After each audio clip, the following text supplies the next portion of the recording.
Si la democracia es más que votar cada 6 años en México, ¿qué más puedo hacer para tener cambios en mi ciudad? Yo siempre he dicho que lo que se tiene que hacer es organizarse. Yo los éxitos que he visto en el mundo han sido por organización. Obviamente las organizaciones tienen su fecha de caducidad. Asamblea de Barrios, lo decíamos en la entrevista que hicimos con Marco Rascón, consiguió 60,000 viviendas, 60,000 personas de los más desprotegidos en la Ciudad de México que consiguieron vivienda, su casita. Hombre, no es un mal logro. Luego se echó a perder, claro.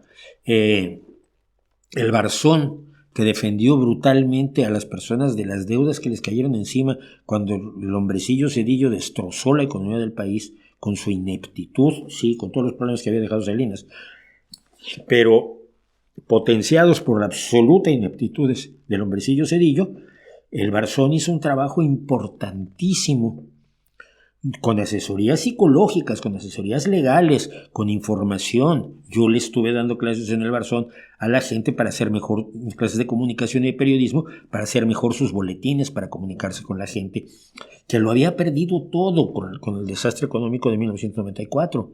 Perdido todo, la casa, el coche, no tenía para pagar las tarjetas, estaban divorciándose, la gente se suicidó. ¿No se acuerdan que la gente se suicidó por eso? Y una organización como el Barzón fue muy, muy, muy útil. Los sindicatos han sido enormemente útiles y su descomposición solo se puede subsanar con nuevos y mejores sindicatos y no destrozando el sindicalismo ya existente. O no destruyendo el sindicalismo sin sustituirlo con nada. Es lo único que yo veo. La organización social es lo único que puede contraponerse a los movimientos de un gobierno antipopular, ¿no?